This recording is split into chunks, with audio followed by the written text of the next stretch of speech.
Assalamualaikum warahmatullahi wabarakatuh. Bismillahirrahmanirrahim. Alhamdulillahirrabbilalamin. Wassalatu wassalamu ala asrofil anbiya'i wal mursalin wa ala alihi washabihi ajma'in amma ba'du. Saya Dwiki Novembri akan mempresentasikan sosiologi pendidikan dengan tema Emil Durkheim dan dinamika universitas. Merintis sosiologi universitas. Durkheim dikenal sebagai tokoh kunci dalam reorganisasi sistem universitas. Pembahasan tentang universitas sekaligus menegaskan konsep Durkheim tentang universitas dan pendidikan tinggi. Oleh karena itu, studi sosiologi universitas sebagai pengembangan dari sosiologi pendidikan selalu merujuk kepada pemikiran Durkheim tersebut. Secara umum, terdapat tiga utama pemikiran Durkheim tentang universitas. Yang pertama yaitu reformasi universitas di Prancis, khususnya dalam pengajaran filsafat sosiologi dan sosiologi pendidikan. Kedua, dinamika universitas Prancis dalam sejarah pendidikan Prancis.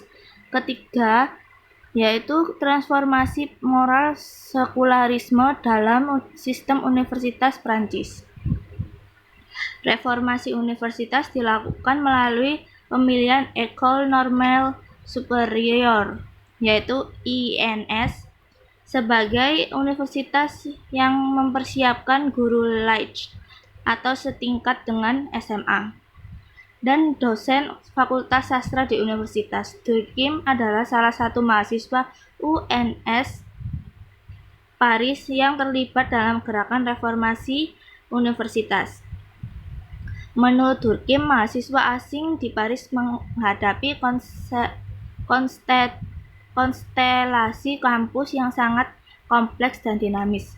Mahasiswa asing harus independen dan mampu beradaptasi dalam konteks akademis Paris. Tulisan ini terbagi dalam tiga bagian, yaitu yang pertama, Durkheim membagi sistem pendidikan tinggi Prancis dalam dua jenis, yaitu pendidikan tinggi swasta atau privé dan pendidikan tinggi negeri atau publik.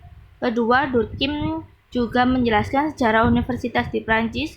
Durkheim menjelaskan 4 fase sejarah universitas, yaitu fase abad pertengahan, fase Renaissance, fase revolusioner dan fase Napoleon, dan fase La Troisième République dan restorasi universitas. Yang ketiga yaitu bagian yang penting juga dalam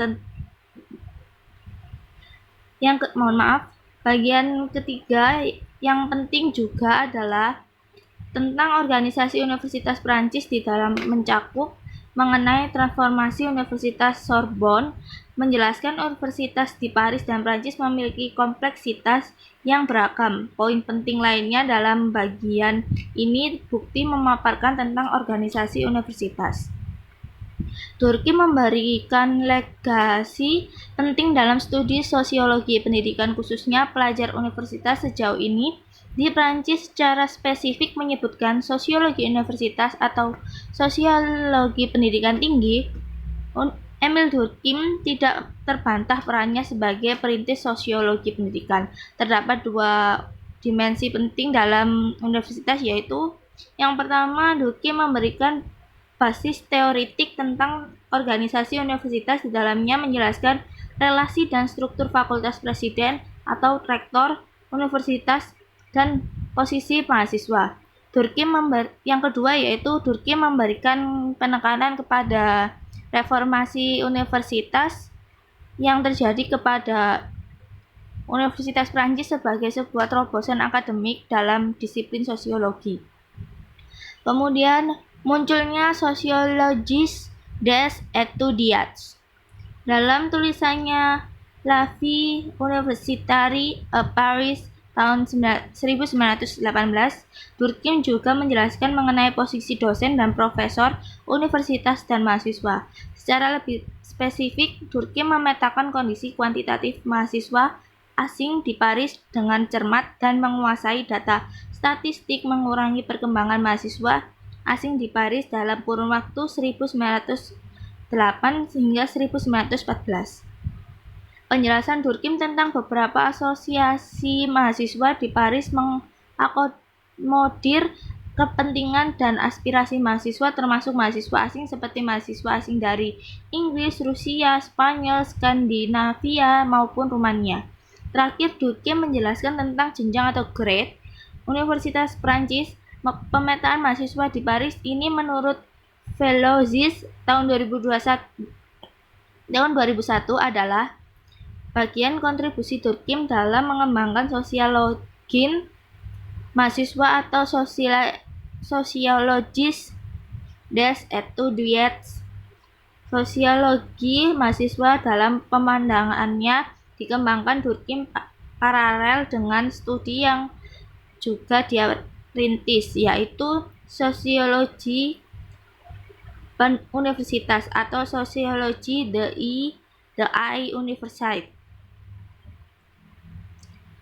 Pengajaran filsafat di Prancis berbeda dengan pengajaran filsafat di Jerman. Bagian penting yang dipelajari dari pengajaran filsafat Jerman adalah mata kuliah dan semangat pengajar yang dilakukan. Penjelasan ini dipaparkan dalam tulisan Durkheim yang berjudul secara umum. Tulisan mencakup 4 penjelasan utama, yaitu penjelasan pembahasan tentang penyelenggaraan pendidikan filsafat di Jerman, yang kedua yaitu proses dan cara mengajar filsafat, yang ketiga bahan atau sumber pengajar filsafat dan semangat pengajar filsafat Jerman, yang keempat yaitu membahas pembahasan tentang mahasiswa seminar laboratorium serta filsafat sederhana Jerman.